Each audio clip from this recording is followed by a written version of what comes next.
কৃষক কৃষি তার উন্নয়ন সব নিয়ে আমাদের এই আয়োজন।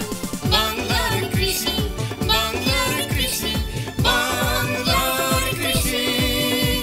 ফলবে ফসল, ভরবে গোলা, আরো বেশি বেশি।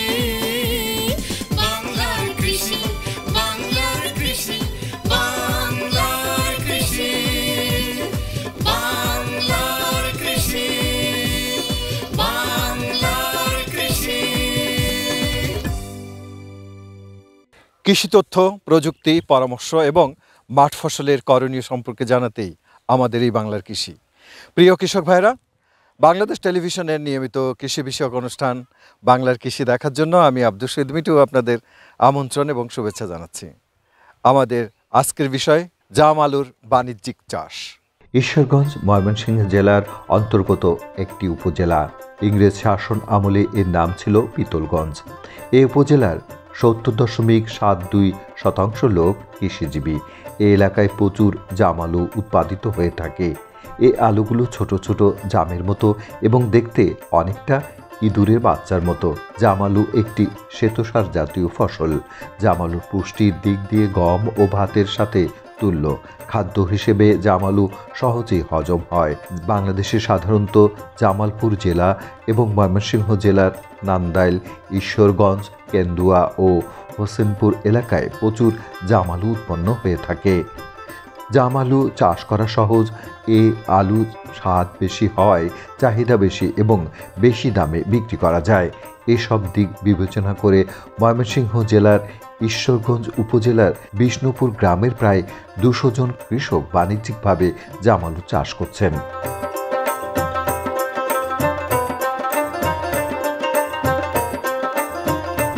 আজকে যে মাঠে এসেছি এটা একটি বিশেষ ধরনের আলু, সেটা হলো নাম হলো জাম আলু।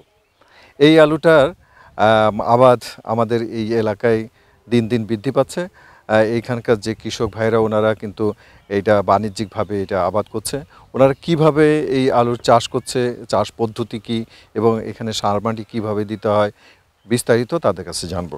আচ্ছা মতিয়ার ভাই, এই যে জাম আলুর চাষ আপনাদের এখানে কতদিন আগে থেকে শুরু হয়েছে? আজ থেকে মনে হয় 20 বছর আগে থেকে আমরা এটা আলু জাম আলুর চাষাবাদ আমরা করতেছি। হ্যাঁ, পাশাপাশি গোল আলুটাও পাশাপাশি মানে একটা সাদা গুড়ি আলু সেটাও আমরা করি।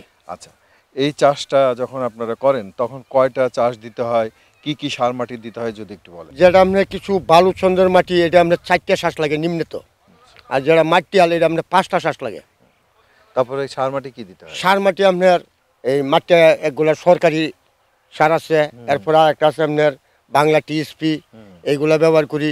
সাথে কিছু এই লাল সার দিই আমরা।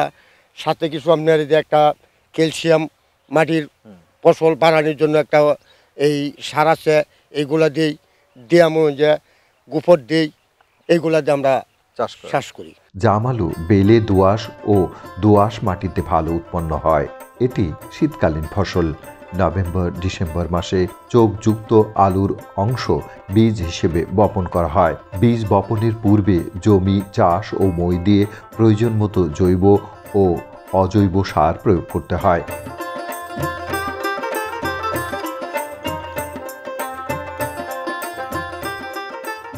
আলুর বাজার মূল্য কেমন এখন? এখন তো বাজার মূল্য ভালো, কিন্তু আমাদের জায়গাটা তো নিচু তার কারণে আমরা একটু লেট। মানে আমরা যদি কার্তিক মাসের আগে রোপণ করতে পারি তাহলে অগ্রহণ মাসে উঠাইতে পারি, আর যদি কার্তিক মাসে রোপণ করা হয় তাহলে পুষ মাসে উঠাইতে হয়।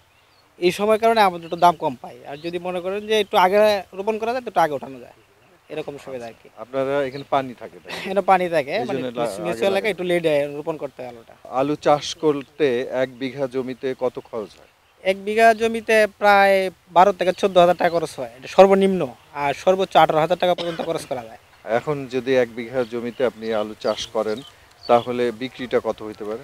1 বিঘা যদি সঠিক বাজার মূল্য পাওয়া যায়, এখন যে বাজার আছে এই বাজারে প্রায় 60-65 বা 70,000 টাকা পর্যন্ত পাওয়া যায়।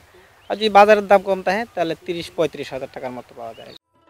হেক্টর প্রতি আলু চাষ করতে 8 থেকে 10 টন গোবর, 220 থেকে 225 কেজি ইউরিয়া, 120 থেকে 150 কেজি টিএসপি, 220 থেকে 250 কেজি এমওপি ও 100 থেকে 120 কেজি জিপসাম সারের প্রয়োজন হয়। ইউরিয়া সারের অর্ধেক ও অন্য সার জমি তৈরির সময় এবং বাকি ইউরিয়া 30 থেকে 35 দিন পর দিতে হয়। বীজ বপনের পর মাটি উঠিয়ে ঢেকে দিতে হয়। চারা গজানোর পর আরও মাটি উঠিয়ে ঢেকে দিতে হয়। প্রয়োজন অনুসারে সেচ দিয়ে মাটিতে পর্যাপ্ত রস রাখতে হয়। আলু ছাড়া আর কি কি চাষ হয় আপনাদের? আলু ছাড়া চাষ হয়, সিম চাষ হয়, তারপরে মূলা চাষ হয়, মিষ্টি লাউ চাষ হয়। আলুর ক্ষেতে কোন কোন ধরনের সার দিলে আলুর উৎপাদনটা বৃদ্ধি পায় সেটা যদি একটু বলেন। ওইটা আপনার টিএসপি বা ডিএপি, এমওপি, ইউরিয়া এইগুলা সার মিক্স করে জিঙ্ক, বোরন, হ্যাঁ, এই ম্যাগনেসিয়াম এইগুলা দিয়ে সালফার দিয়ে সবগুলা সারই দিতে হয়। উপসহকারী আমাদের যে উনি আছে আপনার এই হুসেন ভাই, উনি আমাদের পাশে সবসময়ই থাকে, সর্বক্ষেত্রেই থাকে, সবসময় আমাদের লেখাপড়া করে। জাম আলুতে লেড ব্লাইট রোগের আক্রমণ দেখা দিতে পারে। ছত্রাকনাশক ব্যবহার করে এ রোগ দমন করা যায়। আলুর কাটুই পোকা ও জাপ পোকা দেখা দিলে জৈব বা রাসায়নিক বালাইনাশক ব্যবহার করে দমনের ব্যবস্থা নিতে হয়।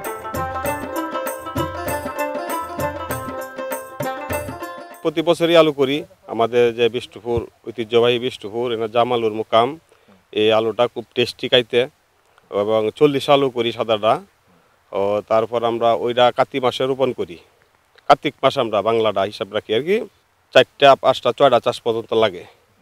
ওইটা আপনার গোবর সার দিই, টিএসপি, ডিএপি, ওই দুইটাতে একটা দিই, এমওপি সার এবং জিঙ্ক, বোরন, ওইগুলি দিয়ে আমরা চাষ করি। ওই জাম আলুটা আপনার ওই প্রায় 100 দিন সময় লাগে আমাদের। এটা খুব টেস্টি আলু। ওই কাটাতে আপনার 28 থেকে 30 মণ পর্যন্ত ফলন আমরা মারাই। এবং এটার ভিতরে আপনার ওই আলু তুললে আবার মিষ্টি লাউ আছে, ওই মিষ্টি লাউ আপনার 20-25 মণ কাটাতে হয়।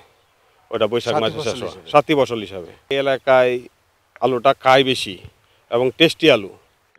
হ্যাঁ, ভর্তা খুব ওই সরিষার তেল দেয়া ওই খাইলে খুব স্বাদ লাগে। আচ্ছা, কৃষি বিভাগ কি আপনাদের সাথে যোগাযোগ করে? হ্যাঁ, যোগাযোগ আছে, যোগাযোগ করে, তারাও আমাদের সহযোগিতা করে।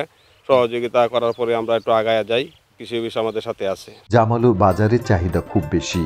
এই আলু সংগ্রহের সাথে সাথেই বিক্রি হয়ে যায়, আবার বাজারে নিয়ে বেশি দামেও বিক্রি করা যায়। এই আলু ফলন তৈরি করতে তাদের জমি তৈরি, সার প্রয়োগ এবং পোকামাকড়, রোগবালাই থেকে মুক্ত থাকার জন্য তাদেরকে বিভিন্ন পরামর্শ দিয়ে থাকি। এই পরামর্শ মতে চাষিরা এবং পরামর্শ মেনে তারা বিভিন্ন ঔষধ, বিভিন্ন সার, সেচ তারা সর্বত্রই এটা করে থাকে। এবং করার পর তারা উচ্চ ফলনশীল বিভিন্ন জাত আমরা করলেও তারা জাম আলুর প্রতি আকৃষ্ট বেশি, কারণ এটা আঠালো এবং খুব স্বাদের আলু বলে আমরা সবাই জানি এবং আমরা সবাই এটা পছন্দ করে। 18 বাড়ির জাম আলু সারা দেশে মোটামুটিভাবে বিখ্যাত, যার জন্য তারা এই বিখ্যাত জিনিসটাকেই আজ পর্যন্ত ধরে রাখতে চায়। এবং তারা লেড ব্লাইট এই বিভিন্ন রোগে তার আক্রমণ করে। এই আক্রমণ থেকে বাঁচার জন্য বিভিন্ন ছত্রাকনাশক, বিভিন্ন কীটনাশক দেওয়া হয়। এবং পোকামাকড়ের ক্ষেত্রে সাইফারমেথ্রিন গ্রুপ যেমন ইমিটাফ, তারপর মেনকোজেব জাতীয় যে কোনো ছত্রাকনাশক তারা ব্যবহার করে। এবং ব্যবহার করার ফলে তারা আলুতে কোনো রোগ বালাই এবং পোকামাকড় যাতে না হয় প্রত্যক্ষ আমার সাথে যোগাযোগ রাখে, এবং আমিও প্লটে আইসা দেখে তাদেরকে যথাযোগ্য পরামর্শ দিয়ে থাকি। জাম আলু একটি বহুবিধ ব্যবহার উপযোগী খাদ্য। এটি বেশ সহজপাচ্য। খাবার হিসেবেও এটা সহজেই প্রস্তুত করা যায়। জাম আলু থেকে প্রক্রিয়াজাত খাবারও প্রস্তুত করা যায়। আমাদের এই 18 বাড়ি ইউনিয়নে 45 হেক্টর জাম আলু চাষাবাদ হয়ে থাকে, যেটা উপজেলার অন্য কোথাও নাই। আসলে জাম আলু একটি হলো অত্যন্ত পুষ্টিকর একটি সবজি, যেটা অন্য আলু থেকে একটু আলাদা। সেটা একটু সাইজে একটু লম্বাটে ছোট এবং কালারটা অনেকটা জামের মতো দেখতে, বিধায় একে জাম আলু বলা হয়। এই জাম আলু যেমন পুষ্টিগুণে ভরপুর, তেমনি একটি লাভজনক ফসল। কারণ হলো একজন কৃষক কাঠা প্রতি জাম আলু করতে তার হয়তো 10,000 টাকা খরচ হয়। সেই এক কাঠা জমি থেকে 25 থেকে 30 মণ আলু পেয়ে থাকে, যেটা মিনিমাম বাজার মূল্য যদি 30 টাকা করে হিসাব করা হয়, তাহলে সে 30 থেকে 40,000 টাকা সে আয় করে থাকে। এবং প্রতিনিয়ত আমার এই জাম আলুর চাষাবাদ 18 ইউনিয়নে বেড়েই চলছে। আমরা কৃষকদেরকে বালাই এবং সার ব্যবস্থাপনা এবং কিভাবে হলো তারা হলো চাষাবাদ করলে আরও লাভজনক ফলন পেতে পারে সে ব্যাপারে আমরা পরামর্শ দিয়ে যাচ্ছি। আমাদের দেশে জাম আলু যেমন একটি গুরুত্বপূর্ণ খাদ্য, বিশ্ববাজারেও হতে পারে তেমনই পছন্দনীয় খাবার। আসুন আমরা জাম আলুর উৎপাদন বাড়াতে নতুন নতুন প্রযুক্তির ব্যবহার করি। বাংলার কৃষি, বাংলার কৃষি, বাংলার কৃষি। শৈত্যপ্রবাহ ও কুয়াশাচ্ছন্ন মেঘলা আকাশ হলে সরিষার পাতা ঝলসানো রোগের প্রকোপ বেড়ে যেতে পারে। তাই সরিষার চারা অবস্থা বা গাছের বয়স যখন 25 থেকে 30 দিন হলে, অর্থাৎ ফুল আসার আগে ইপ্রোডিয়ন গ্রুপের ছত্রাকনাশক যেমন রোভরাল 50 WP প্রতি লিটার পানিতে 2 গ্রাম হারে মিশিয়ে একবারে স্প্রে করতে হবে, অথবা ফুল শেষ হবার সাথে সাথেই একই গ্রুপের ছত্রাকনাশক যেমন রোভরাল 50 WP প্রতি লিটার পানিতে 2 গ্রাম অথবা ডাইফেনোকোনাজল প্লাস অ্যাজোক্সিস্ট্রিবিন গ্রুপের ছত্রাকনাশক যেমন এমিস্টার টপ 325 SP প্রতি লিটার পানিতে 1 মিলি হারে মিশিয়ে 10 দিন পরপর 2 থেকে 3 বার সমস্ত গাছে স্প্রে করতে হবে। বাংলার কৃষি, বাংলার কৃষি, বাংলার কৃষি। অনুষ্ঠান সম্পর্কে আপনাদের যে কোনো মতামত আমাদেরকে লিখতে পারেন। লিখবার ঠিকানা প্রযোজক বাংলার কৃষি, কক্ষ নম্বর 3016, বাংলাদেশ টেলিভিশন ভবন, রামপুরা, ঢাকা 1219। ইমেল বাংলার কৃষি 1314@gmail.com। Facebook Bangladesh television. ইচ্ছে করলে অনুষ্ঠানটি ইউটিউবে দেখতে পারেন। বিশেষ চাহিদা সম্পূর্ণ এই জাম আলুর চাষ দিন দিন বৃদ্ধি পাবে, এটাই আমরা প্রত্যাশা করছি। কৃষক ভাইরা, আজ এ পর্যন্তই। আপনারা সবাই ভালো থাকুন, সুস্থ থাকুন, এই কামনায় শেষ করছি আজকের বাংলার কৃষি। আল্লাহ হাফেজ।